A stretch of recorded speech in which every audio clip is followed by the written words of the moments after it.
Hello, and welcome to the Level 1 Sword Podcast. This is podcast number 91. My name is Steven, and I am joined by my co-host, Nathan. Hello, podcast 91. Let's do this. Yes, let's get on to it, because we've got a loaded one. A lot to talk about. Lots and lots to talk about. Which is kind of surprising. I mean, yeah, you told me how many we had this week, and I was like, what? Yeah. It's not, did E3 just happen again? It's E3 all over again. A lot of little tidbits and stuff here and there, so. Yes, but we will navigate the terrestrial waters. That makes no sense. Navigate the terrifying waters. Terrain. Oh, terrifying. Why is it terrifying? Well, why else would you need to navigate? Well, I don't know. Because we're here. We're the navigators of the terrain. We got stuff. Yeah. We'll get you through it. Okay? Yeah. Anyways, we have ways of being contacted. Now, for your convenience, they have been added to the screen. Also find them in the video description. Tons of ways to reach out to us. You can email us. The email address is lvl1sword@gmail.com. The Twitter handle is @lvl1sword. You can also find us on SoundCloud, Twitch, and YouTube. Yes. But with all of that out of the way, Nathan, how in the world are you? And don't disappoint me here. What you playing? Actually, I played Kirby Superstar Ultra today. Oh my goodness. I was on my way home from Alabama and I was not driving, so I had a good bit of time on my hands. Just to avoid my wrath, I'm sure. Kind of, yeah. But also I didn't really have much else to do, so. That's true. I mean, I could have watched YouTube videos, but that would have used up data and whatever, so. I played the whole little mini game. I don't know, it's a weird game, like the way they have like all the little like sub games. I don't know what you call those. But I played the whole thing of, it's called Milky Way. You know the one you like travel to different planets. Milky Way Wishes. That's what it was called. And it's not one of the more memorable ones. To I guess me, at not. least. But you like travel you land on like a planet and then like you beat that planet and then you get to go to the next one. And each planet's kind of like a theme to it or whatever. And it's I haven't played the game in so long. I can't remember. Is it like a thing in like most of the little mini games in that game to where you can just click on a power and just have it? No. Is that only on a few? Yeah, I mean, you pretty much always. Most of them follow the same core gameplay of you have to swallow an enemy to get well, their then power. This is the one where you can just scroll through your bottom screen and touch it, and you get that power. You can unlock other powers, but once you unlock it, it's there. It's in the bottom. Oh, okay. You can lose it, but then you just touch it again and you get it back. Yeah, it's been a while since I played it. Yeah, and so that's the way it works. I was mostly the fighter like the whole time, unless it called for something different. But yeah, I played through all those, and then there was like a clock thing that like a bat creature thing flew into and like stole my wish, and like I don't know, the plot. It can be hard to follow those little plots because it's Sounds like it. Yeah, it's like I don't know what was like. Where do those mini games come from? Like, did they make them just for that? Did they make them just for that game, Superstar Ultra? Yeah, I mean, it was in the original, which was just Kirby Superstar for Super Nintendo. Mm-hmm. But yeah, they pretty much just made it for that game. Yeah, so like they each have their own like weird like self-contained little plots. Yeah, it's hard to really like. I never understood Meta Knight's Revenge. Because the first time you see Meta Knight is in Kirby's Adventure. Yeah. And, yeah, he attacks you from, every so often, but he's not really presented as a villain, per se. Yeah.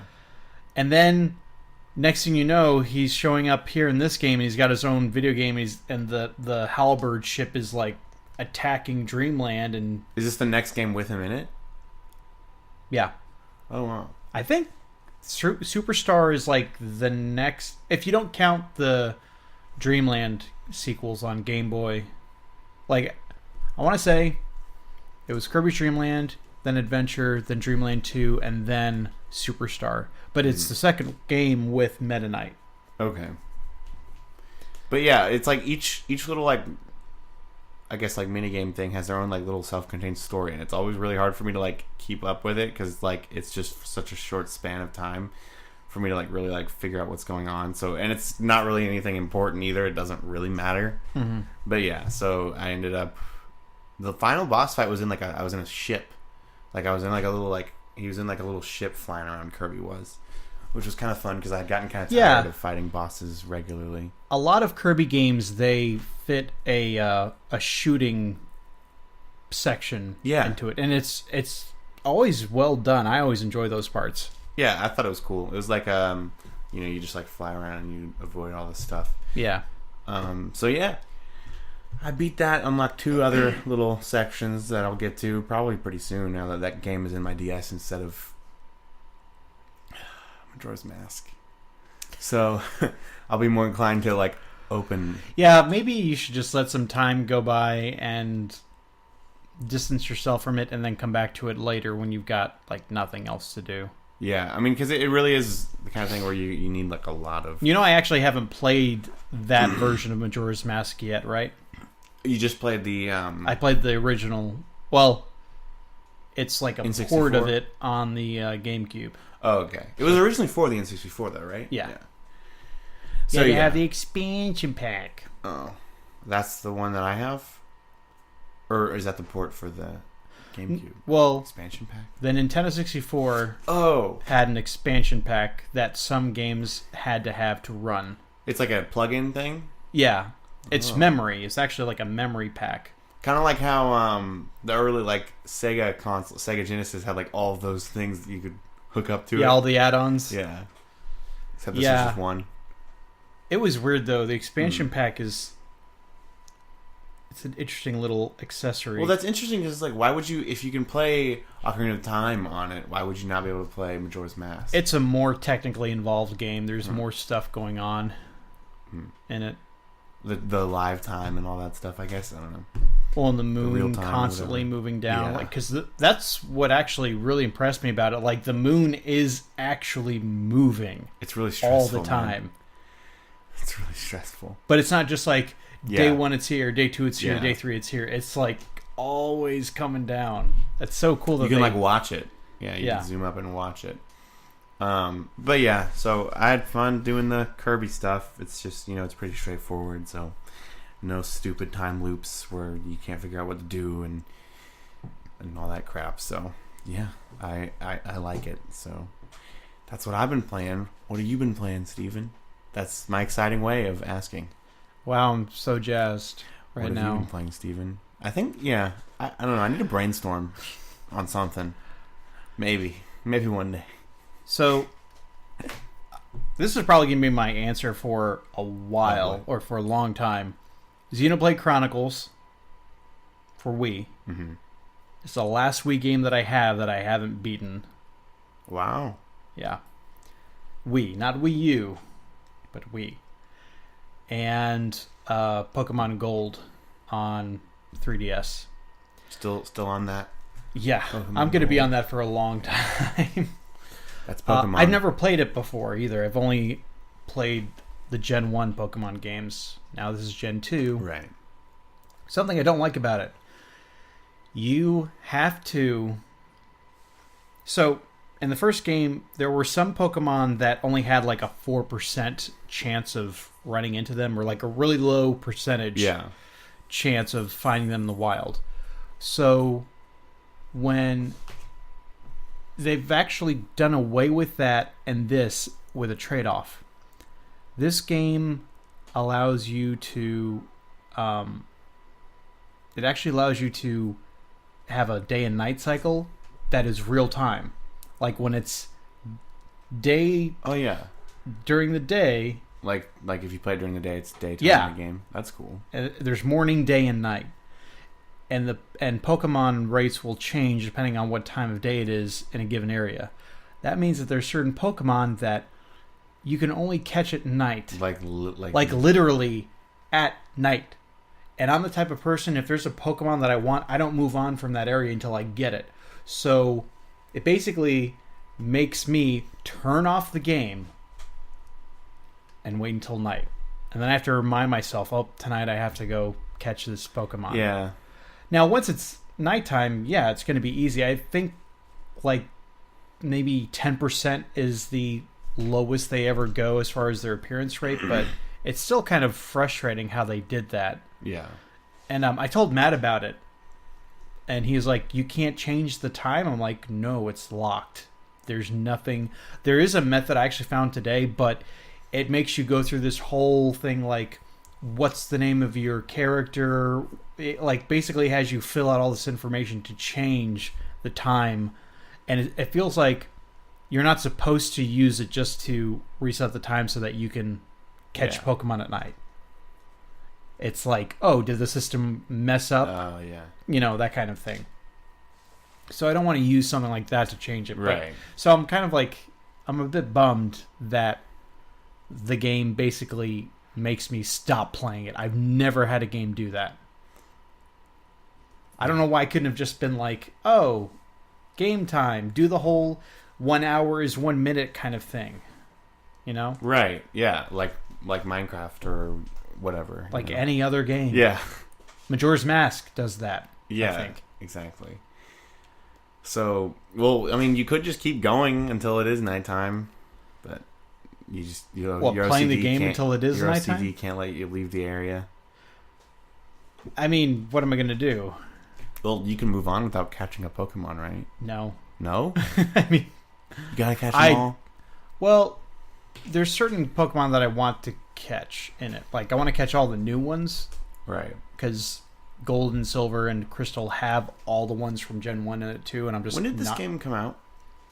2000, I think? Okay. Yeah. What are you playing on? You play on the DS, right? 3DS, yeah, it's downloadable. But it came out for like a Game Boy something, right? Game Boy... Well, Game Boy Color, but Gold and Silver you could play on the original Game Boy. Crystal was the only one that was exclusive to the Color. Okay. Yeah. It was weird, though, that they went that way. Also, I'm crazy. I know. I'm aware. So... But you can expand on that. Yeah. Let me explain. So, yeah, I like recording the Smash Brothers music. Okay. Yeah, here we go. For my own personal enjoyment. I add it in my music library because I like video game soundtracks. I just love that iconic sound to them. They're very good at conveying emotion and all that kind of stuff. Like, I have my little music theory thing about it. Oh, yeah? So, I like it a lot. I have recorded the music from Super Smash Brothers Melee, Brawl, and Wii U. So I have a lot of Smash Brothers music. But it's not as good as it could be. And seeing as Ultimate is going to be coming out in December, and I'm going to have to wait a little bit because a lot of people are pretty sure that they're going to do DLC with this one as well. And if they do DLC, they're going to add music to it as well. So, which is why I didn't start recording the Wii U Smash Brothers music until all the DLC was out. So I had all the music. But I'm not all that satisfied with the Smash Brothers music that I have. There's problems. I don't have the first Smash Brothers music, except where those tracks appear in later Smash Brothers games. Melee turned out good, but the recording equipment that I had at the time wasn't the best. So I've got better recording equipment now, and I can record it at a better quality. Brawl I recorded too loud, and Wii U I recorded too quiet. So I'm going to re-record all of the Smash Brothers music. So let me give you an idea of what that looks like. The original Smash Brothers game, I'm almost done with that. Oh, okay. 45 tracks. Not that bad. And a lot of them are short. Right. Like Mario's Victory Fanfare. Da, da, da, da, da, da. Actually, it's Link. Yeah, Link. Because I hear it all the time. Yeah. Because I win. But no, so Yeah, that one's actually almost done. I think I've got maybe 10 more tracks to record, and Smash Brothers 64 will be done. Melee was about 80 or so about twice as much. Mm-hmm. Brawl is when they started going crazy. I want to say Brawl has over 300 tracks in it, and Smash Brothers Wii U has about 500. And then the new one has It's going to have over 800. Okay, but this is where I'm confused. Isn't the new one going to have every track that's previously existed? Not necessarily, Most of them, I though? do skip over those. Oh, okay. So it's Yeah. going to be a lot less. Right, so when I go to record Melee, there are 3 stages from the Smash 64 game that made it to Melee, so I won't be re-recording those pieces Just like of you music. won't be doing that in Brawl or Yeah. So Brawl will just have new music from Brawl. Right. Wii U will just have new music for Wii U. So, still, there's a lot of new music. Yeah. And I suspect Ultimate is going to have a ton of new music. He's a madman, folks. He's a man! This is madness. This is madness. This is Smash Brothers!